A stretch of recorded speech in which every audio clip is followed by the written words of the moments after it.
It is uncharted. The president, our president, tends to have a single strategy in these cases, which is to up the ante. He said that if China retaliates, and they have, that he'll add more tariffs. So I think we're looking at kind of a downward spiral of tit-for-tat retaliation. I keep trying to figure out, I mean, we've talked about how the situation with China has not been completely fair, trying to figure out how the best way to address that would be. Is there a chance that this pays off? Well, it's hard to see how, frankly. It's people in the think tank community have been looking for an exit ramp. We're having trouble finding one. Generally speaking, I think there's widespread agreement that the administration's diagnosis of the problem is correct. China's engaged in a lot of unfair activities. It's really hard to see how tariffs are going to turn that around.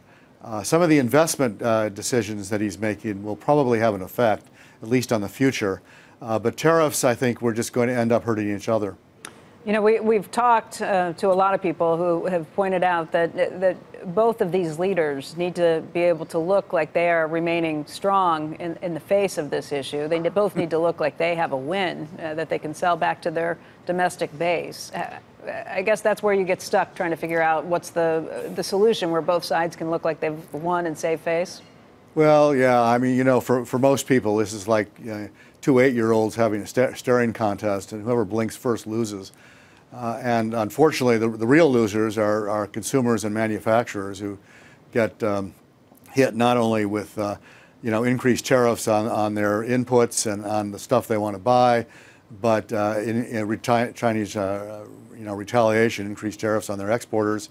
Farmers are going to get hit while the two leaders are worried about losing face. It's not a productive process. If you're convinced that the administration is right in its idea of what the problem is here and that this is an unfair situation, what would be the right way to address it? Because what we've been doing for years doesn't seem to have worked, or has it?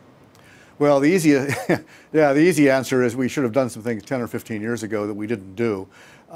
We can't undo that time, and it's also partly a fact that the Chinese government has changed its policy. In the interim. It didn't start out this way, but it's ended up this way with Xi Jinping, and we have to deal with it. Personally, I think there's three things to do. One, the Chinese respond best to coalitions. If we go it alone, they dismiss us as part of the American plot to encircle and destroy them. If we get everybody, Europe, Japan, Korea, Australia, the rest of the world, all telling them the same thing at the same time, they don't like to be an outlier. This administration is not really focused on building coalitions. If they do, I think they'll have more success. That's one thing. Second, I think if you impose restrictions on investment, as they say they're going to do, you can get a better handle on technology transfer, which is part of the problem. And so I think that's Meaning probably what? Meaning they're not allowed to own U.S. companies? I mean, that sounds a little bit like what we've already heard the administration and the Treasury Department talk about. Well, two directions. Inbound, there's going to be restrictions on Chinese purchases of U.S. companies. You're exactly right. Outbound, it sounds like there may be more restrictions on exports of U.S. technology to China.